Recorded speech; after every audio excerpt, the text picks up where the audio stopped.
Hay una familia de la que nunca has oído hablar que hizo que los Sackler parecieran aficionados. Una dinastía que no solo se benefició de la adicción, la industrializó, la armó como arma y convirtió a toda una nación en su base de clientes. La familia Sackler, los que estaban detrás de Purdue Pharma, destruyeron cientos de miles de vidas americanas y ganaron 20.000 millones antes de que alguien los detuviera.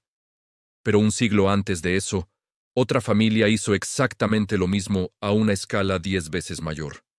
Adictaron a millones, destruyeron generaciones, moldearon la economía entera de Asia. Y cuando todo terminó, cuando los cuerpos fueron contados y el daño estaba hecho, no fueron a prisión. Recibieron condecoraciones, recibieron estatuas. Tienen sus nombres grabados en hospitales y universidades, porque así es como funcionan los imperios de la droga. Haces tu dinero destruyendo vidas. Lo lavas a través de la caridad. Y para cuando alguien se da cuenta de lo que pasó, eres demasiado respetable para tocarte. Esta es la historia de la familia Sassoon. El cártel del opio que construyó la India moderna arruinó a China y se alejó como héroes. Y si crees que esto es historia antigua, si piensas que aprendimos la lección, mira tu botiquín de medicina. Porque el mismo plan está en marcha ahora mismo. Los nombres cambiaron, la droga cambió, pero el timo es idéntico y está sucediendo en una escala aún mayor. Empecemos en 1832. Una familia judía comerciante huye de Bagdad. Huyen de la persecución de un gobernador que los está exprimiendo por dinero, amenazando con prisión, quizá algo peor. David Sassoon, el patriarca, lleva a su familia primero a Irán. Luego, calculando su siguiente movimiento, mira el mapa y ve la India británica, específicamente Bombay, una ciudad portuaria colonial que explota con el comercio. Algodón saliendo, plata entrando, y lo más importante, la British East India Company, operando con cero supervisión y ambición infinita. Pero esto es lo que necesitas entender sobre lo que David Sassoon estaba por entrar. La Compañía de las Indias Orientales no era una empresa en ningún sentido moderno. Era un estado corporativo. Tenía su propio ejército, sus propias cortes, sus propias leyes. Controlaba territorio más grande que toda Europa y no respondía a nadie, salvo a sus accionistas en Londres. Para los años 1830, la compañía había colonizado la India no mediante acción gubernamental oficial, sino mediante pura conquista corporativa. Habían luchado guerras, anexado reinos y convertido un subcontinente entero en un centro de lucro. Y su producto más grande, lo que generaba más ingresos que cualquier otra cosa, era el opio. David Sassoon llega con casi nada, pero tiene tres cosas que importan más que el dinero. Tiene conexiones, una red de comerciantes en todo Medio Oriente, construida por su padre, que fue tesorero principal en Bagdad. Estas no eran relaciones comerciales casuales, eran lazos profundos familiares y religiosos, vínculos de confianza que no se podían comprar. En un mundo donde los contratos se hacían difíciles de hacer valer y la confianza era moneda, esas redes valían más que el oro. Tiene conocimiento, entiende política de corte, rutas de comercio y cómo leer el poder. La posición de su padre en Bagdad le enseñó cómo funcionan los gobiernos, cómo piensan los funcionarios, y lo más importante, cómo posicionarte como útil para la gente en el poder. Y tiene el timing porque llega justo cuando los británicos están resolviendo su mayor problema económico al convertir la India en una fábrica de drogas. Pero solo el timing no te hace rico. Tienes que entender lo que estás viendo, y David Sassoon lo entendió de inmediato. Vio que los británicos habían creado una empresa criminal perfecta con protección legal. Y vio que había espacio en la mesa para cualquiera dispuesto a hacer el trabajo que necesitaban hacer. Aquí tienes el contexto que necesitas entender. Gran Bretaña está obsesionada con los productos chinos, té, seda, porcelana. Las clases altas británicas están adictas al té. Para principios de los 1800, cada hogar en Gran Bretaña toma té diariamente. Ya no es un lujo, es una necesidad, y todo viene de China. Pero China no quiere nada de lo que Gran Bretaña produce. Los chinos miran la lana británica, los productos manufacturados británicos, cualquier cosa británica, y no están interesados. Tienen mejor seda, mejor porcelana, tienen todo lo que necesitan. Así que cuando los mercaderes británicos llegan queriendo comprar té, los chinos dicen, bien, páguenos en plata. Y eso es lo que pasa. Cada año, millones de libras de plata fluyen de los cofres británicos a manos chinas. El déficit comercial es asombroso. Según algunas estimaciones, Gran Bretaña está perdiendo 8 millones de libras de plata anuales. Esos son cientos de millones en dinero actual, simplemente desapareciendo hacia China, y es económicamente insostenible. El imperio está sangrando riqueza. Los británicos lo intentan todo. Intentan vender productos manufacturados. Ningún interés. Intentan negociar mejores términos. China se niega. Intentan abrir canales diplomáticos. China no está interesada en relaciones iguales con extranjeros bárbaros. El emperador chino ve a Gran Bretaña como un estado tributario menor, no un igual. Así que los británicos están atrapados. Necesitan los bienes chinos. China no necesita los bienes británicos, y la plata sigue fluyendo. Esta es una crisis económica existencial. Si continúa, el sistema monetario entero de Gran Bretaña podría colapsar, así que encuentran una solución, y es una de las estrategias económicas más malvadas de la historia. Cultivar opio en la India. Campos masivos de amapolas cultivados bajo supervisión británica. Luego, inundar China con ello. Lograr que millones de chinos se adictan. Y de repente, en lugar de que los comerciantes chinos exijan plata por té, los adictos chinos pagan plata por opio. El déficit comercial se invierte. Gran Bretaña gana. La India se convierte en una plantación de narcóticos y China se ahoga en adicción. Seamos claros sobre lo que esto significa. Los británicos deliberadamente están creando una epidemia de drogas. Lo están haciendo con pleno conocimiento de lo que el opio hace. El opio ya se conocía en Europa. Se sabía que era adictivo y destructivo. Los doctores británicos lo usaban médicamente en dosis pequeñas controladas, pero sabían que el consumo a gran escala conducía a dependencia, ruina física y muerte. Lo sabían. Y lo hicieron de todos modos, porque la economía funcionaba. Para 1830, la India británica producía más de 1.500 toneladas de opio anualmente, casi todo destinado a China. La Compañía de las Indias Orientales controlaba toda la operación. Licenciaban a los agricultores para cultivar amapolas, compraban el opio puro, lo procesaban en fábricas, lo empacaban en cofres estandarizados y lo subastaban a mercaderes que lo enviaban a China. La compañía ganaba dinero en cada etapa. Tarifas de licencias, tarifas de procesamiento, ingresos de subasta y impuestos sobre las ganancias. Para los años 1830, el opio representaba aproximadamente el 14% de los ingresos totales de la India británica. 14%. Eso significa que una de cada 7 rupias que fluía al gobierno colonial provenía de drogas. Toda la estructura financiera de la India británica estaba construida sobre narcóticos, carreteras, escuelas, sueldos militares, costos administrativos, todo financiado en parte por el opio. Esto no es una empresa criminal operando en las sombras. Esto es política oficial del gobierno, y este es el sistema al que David Sassoon entra, y lo ve por exactamente lo que es, la oportunidad de una vida. Pero esto es lo que separa a los Sassoon de todos los demás que trataban de ganar dinero en este sistema. La mayoría de los comerciantes simplemente compraban opio en la subasta y lo enviaban a China. Eran intermediarios. David Sassoon entendió que si quieres construir un imperio, no solo participas en el sistema, lo controlas. En pocos años, los Sassoon dominan el comercio. No mediante violencia, no mediante intimidación, sino mediante logística, conexiones e integración vertical. No solo venden opio. Controlan toda la cadena de suministro. Financian el cultivo en la India, proporcionando préstamos a los agricultores para que cultiven amapolas en lugar de alimentos. Poseen los almacenes donde se guarda, ubicados estratégicamente cerca de puertos para envío rápido. Operan los barcos que lo transportan, construyendo su propia flota, así no dependen de otros transportistas. Dirigen el seguro que protege esos barcos, creando su propia compañía de seguros para reducir costos y mantener las ganancias internas.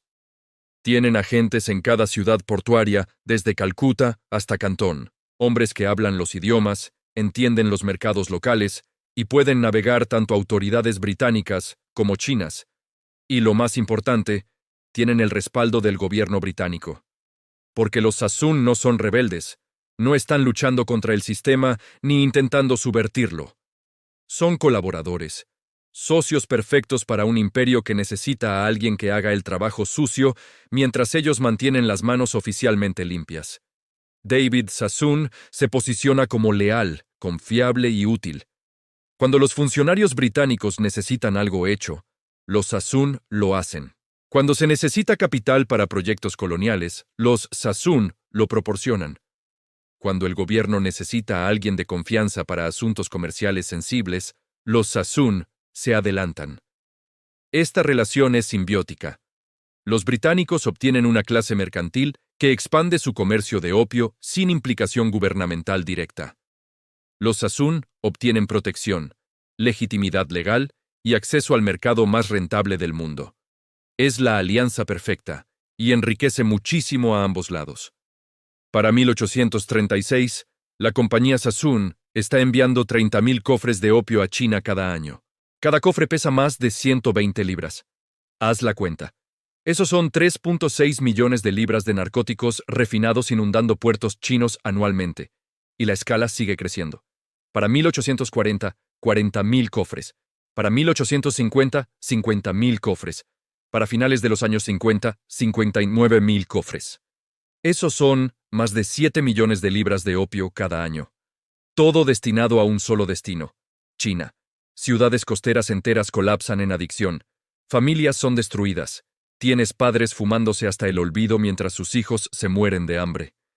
Tienes trabajadores tan adictos que no pueden funcionar. Tiendas cerrándose porque los dueños están demasiado adictos para trabajar. Granjas fallando porque los labradores gastan sus sueldos en drogas en lugar de comida. La productividad se desploma. El gobierno chino entra en pánico porque están presenciando su población y su economía desintegrarse en tiempo real. Y la plata que habían acumulado durante siglos ahora fluye de vuelta directamente a manos británicas y de los Sassoon. Cada onza de plata que salió de Gran Bretaña por té está regresando a través del opio. El déficit comercial se ha invertido. Gran Bretaña está ganando. Y millones de chinos están pagando el precio. Esta es la primera operación de narcotráfico a gran escala en la historia moderna. Y no está dirigida por criminales. Está dirigida por hombres de negocios con títulos británicos operando legalmente bajo la ley colonial.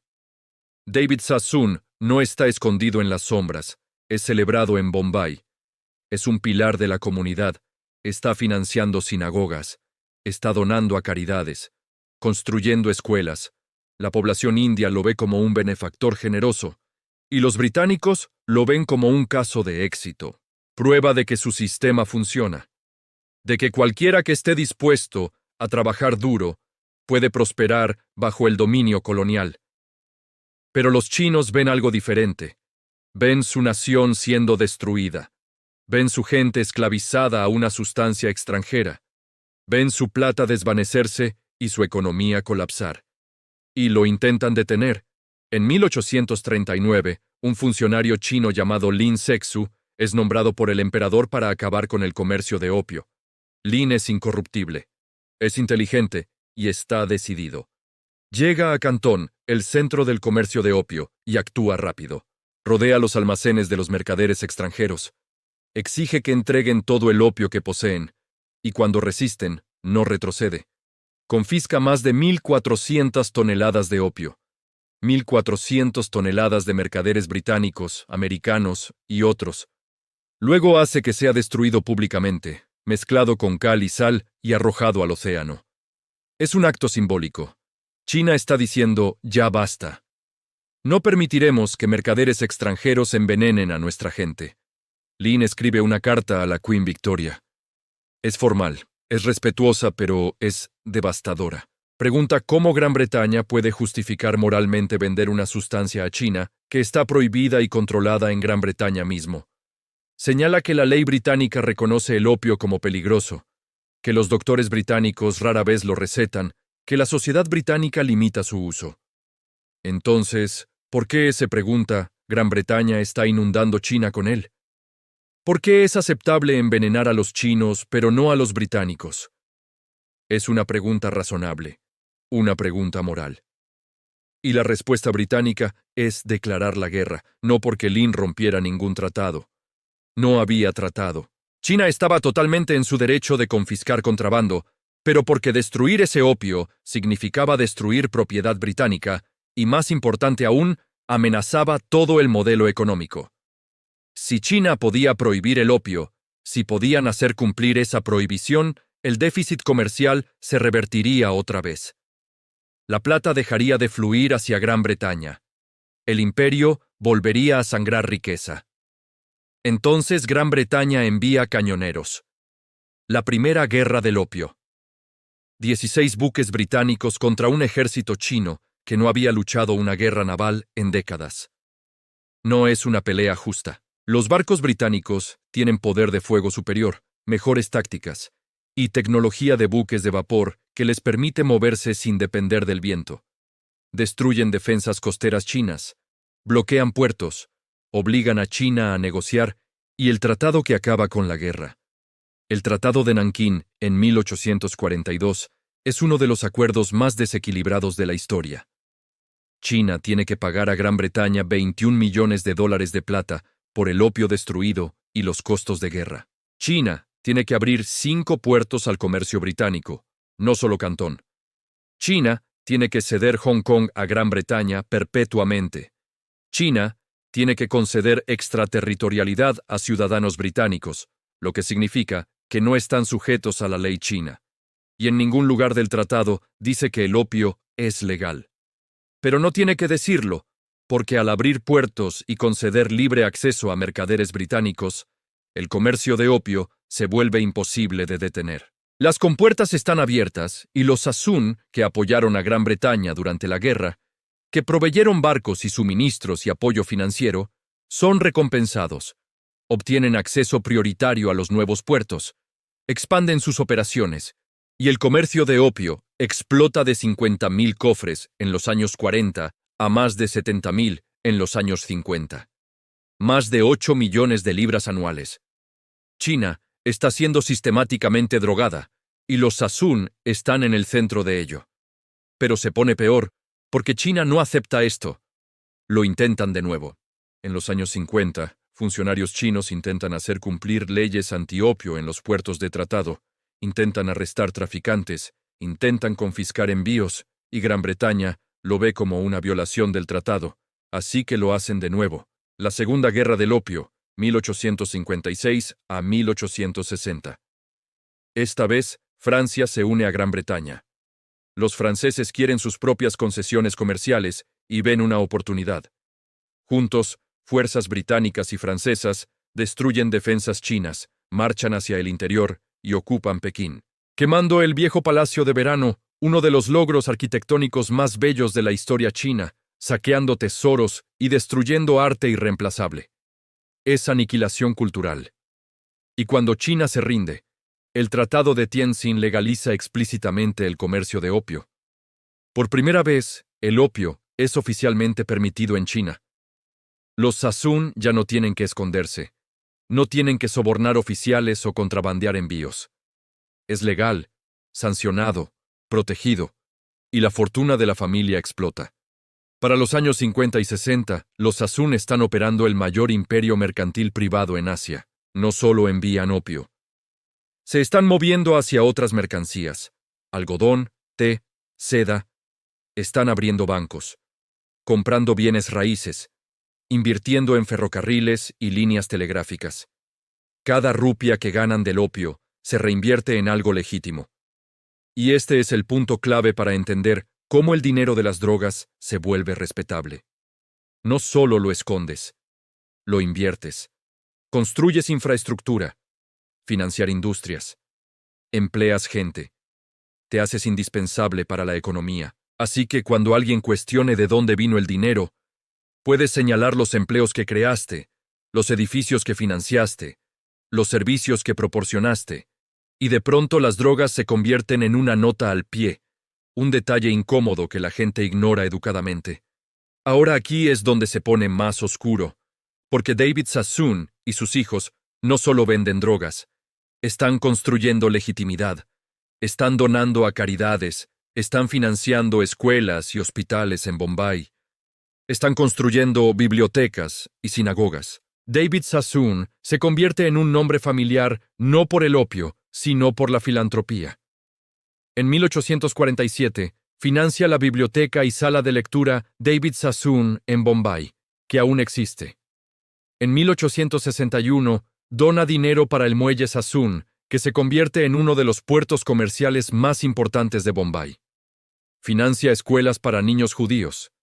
Financia hospitales. Financia orfanatos. Y la población india ve el nombre Sassoon en todas estas instituciones y piensa, ¡qué gente tan generosa! ¡Qué pilares de la comunidad! Nadie está preguntando de dónde vino el dinero. O si lo están haciendo, no lo preguntan en voz alta porque los británicos protegen a los Sassoon, los elevan, les dan honores. En 1853, David Sassoon es nombrado sheriff de Bombay. Es un cargo ceremonial, pero trae estatus. Ahora forma parte oficialmente de la administración colonial. En 1872, su hijo, Albert Sassoon, que usa el nombre inglés, es nombrado comandante nocturno de la Orden de la Estrella de India, un título británico para un comerciante judío cuya fortuna vino de drogar China. En 1873, Albert se convierte en el primer judío en recibir la libertad de la ciudad de Londres. Ni siquiera los Rothschild, la familia judía más rica de Europa, habían recibido ese honor todavía. Los Sassoon eran ahora más respetables que los Rothschild. Piensa en eso. Así es como lavas una fortuna de drogas. No la escondes, la exhibes, pegas tu nombre en cada edificio. Donas de manera tan conspicua que cuestionar la fuente se vuelve socialmente inaceptable. Y te alineas tan estrechamente con el poder que atacarte a ti significa atacar al imperio mismo. Los Sassoon lo entendían instintivamente. Cada escuela, cada hospital, cada biblioteca, cada muelle, no es solo caridad, es seguro. Es comprar silencio. Es asegurarte de que cuando los libros de historia se escriban, te recuerden como benefactor, no como señor de la droga. Y funciona. Hasta hoy en Mumbai, los edificios Sassoon son puntos de referencia. Turistas los visitan, historiadores los estudian y casi nadie menciona el opio. En 1949, el Partido Comunista de China gana la guerra civil y toma el control de la China continental. Y una de las primeras cosas que hacen es nacionalizar todos los activos extranjeros, cada edificio que Víctor Sassoon posee, cada negocio, cada inversión, desaparece, confiscada por el Estado, sin compensación. Él pierde todo de la noche a la mañana. Más de $1.000 millones en dinero actual simplemente borrados. Víctor huye de Shanghái con lo que pueda llevar en activo líquido y se traslada a las Bahamas. El imperio Sassoon en China, construido durante un siglo, ha terminado. Completamente y totalmente terminado. Y la ironía es brutal. La familia que hizo su fortuna, adictando a China, ahora es expulsada por un gobierno chino que justo prometía eliminar la explotación extranjera. El Partido Comunista usó la memoria de las guerras del opio y la memoria de mercaderes extranjeros, como los Sassoon, destruyendo la sociedad china como propaganda para justificar su revolución. Los Sassoon no solo perdieron sus activos, se convirtieron en un símbolo de todo lo que China estaba rechazando. Mientras tanto, de vuelta en Inglaterra, David Sassoon y compañía también colapsan. Para 1939, la participación directa de la familia termina completamente. La empresa continúa bajo dirección contratada, pero es una sombra de lo que fue. El comercio del opio ha terminado. Las operaciones textiles están decayendo. Las inversiones se están liquidando. Y para los años 80, el gobierno británico declara que 2 antiguos socios de la firma son totalmente incompetentes para desempeñarse como directores de empresa. Esa es una conclusión oficial. Los restos del negocio Sassoon están tan mal gestionados, tan disfuncionales, que el gobierno interviene y prohíbe a las personas que lo manejan. El imperio que una vez controló el 70% del comercio global de opio, que moldeó la economía de India y China, termina no con una explosión, sino con humillación burocrática. Los edificios siguen, las bibliotecas, los muelles, los hospitales, siguen en pie en Mumbai. Pero la familia se ha ido, dispersada, olvidada por la mayoría. El nombre Sassoon ya no significa nada para la persona promedio hoy. Unos pocos historiadores conocen la historia. Algunos académicos de finanzas los estudian como caso de estudio en imperios mercantiles. Pero no son nombres familiares como Rockefeller o Rothschild. Han sido borrados de la memoria popular. Y aquí está la lección. Los imperios de la droga siempre son temporales. Hacen fortunas, corrompen instituciones, destruyen vidas, pero no duran porque eventualmente el mercado cambia, el gobierno se vuelve o la propia familia se implosa. Los Sassoon hicieron miles de millones en dinero actual. Moldearon India, adictaron a China, construyeron infraestructura que aún existe, y en 3 generaciones se habían ido. Los Sackler están siguiendo el mismo camino. Purdue Pharma declaró bancarrota en 2019. La familia ha sido despojada de algunos activos. Pagaron alrededor de 4.5 mil millones en acuerdos. Museos están quitando el nombre Sackler. El Louvre lo retiró. El Tate, en Londres, lo retiró. El Museo Metropolitano de Arte dejó de usarlo. La familia está siendo socialmente exiliada. Pero aquí está el detalle crítico. 4.5 mil millones en acuerdos de un estimado de 20 mil millones en riqueza total. Eso significa que conservaron 15 mil millones. La mayor parte del dinero sigue allí, escondido en fideicomisos offshore, protegido por estructuras legales, distribuido entre miembros de la familia que no estuvieron directamente involucrados en Purdue Pharma. La familia ha sido responsabilizada lo justo para hacer titulares, pero no lo suficiente para realmente perder todo. Y la próxima generación resurgirá en otro lugar bajo diferentes nombres, operando diferentes negocios, porque así es como funcionan estas dinastías. No desaparecen, se disuelven, reaparecen y se adaptan. Observa la industria farmacéutica en general. Johnson & Johnson, actualmente siendo demandada por su papel en la crisis de los opioides. Fabricaron las materias primas para la producción de opioides. Sabían a dónde iba su producto. Sabían que se estaba recetando de más. No hicieron nada.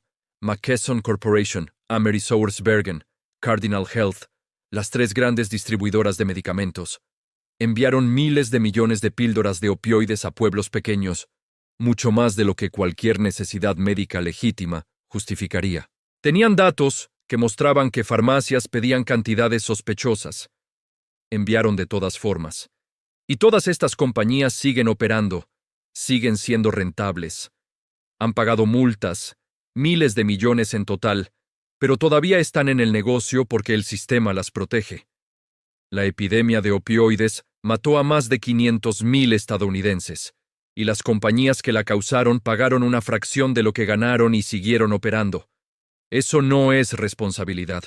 Eso es un costo de hacer negocios. Y es el mismo modelo que usaron los Sassoon, ganar todo lo que puedas. Cuando la presión sube, pagas una multa o haces una donación. Cambias de operación y sigues adelante. Los Sassoon cambiaron del opio al inmobiliario. La farmacia moderna cambia de los opioides a otras clases de drogas. Mismo guión, mismo resultado. Entonces, ¿qué deberías sacar de esto? Primero, entiende que las instituciones respetables a menudo están construidas con dinero de sangre. Cuando ves un apellido de familia en un ala de hospital, pregunta de dónde vino el dinero. Cuando ves filántropos celebrados en los medios, revisa su negocio. Porque la caridad es cómo lavas una fortuna y compras inmunidad.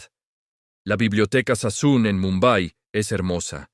Aún se usa, pero fue construida con dinero de opio. Eso no borra la biblioteca, pero debería cambiar la forma en que recordamos quién la pagó. Segundo, las operaciones de drogas con respaldo estatal son legales hasta que no lo son. Los Sassoon operaron dentro de la ley. Purdue Pharma operó dentro de la ley. Ambos fueron protegidos hasta que la indignación pública se volvió demasiado fuerte para ignorarse. El sistema no detiene los imperios de la droga. Se beneficia de ellos hasta que ya no puede más. Y cuando ese momento llega, el sistema no desmantela el imperio. Simplemente fuerza que cambien de estrategia. Tercero, el guión se repite una y otra vez. Industrializa la adicción. Maximiza el lucro. Dona a las instituciones. Espera hasta que los cuerpos se acumulen. Declara bancarrota o retírate, y deja que la próxima generación herede el dinero limpio. Esto no es historia antigua. Esto es el presente. Opioides en los 2000. Benzodiazepinas recetadas de más hoy. Medicamentos para el TDAH creando dependencia a largo plazo. Antidepresivos con síntomas de abstinencia tan malos como la condición que tratan. Cada década hay una nueva droga, un nuevo mercado, una nueva ola de adicción disfrazada de tratamiento. Cuarto, sigue el dinero en cada crisis. Los Sassoon hicieron miles de millones, pero no fueron los únicos. Bancos británicos financiaron el comercio. Aseguradoras británicas protegieron los envíos. Fabricantes británicos construyeron los barcos.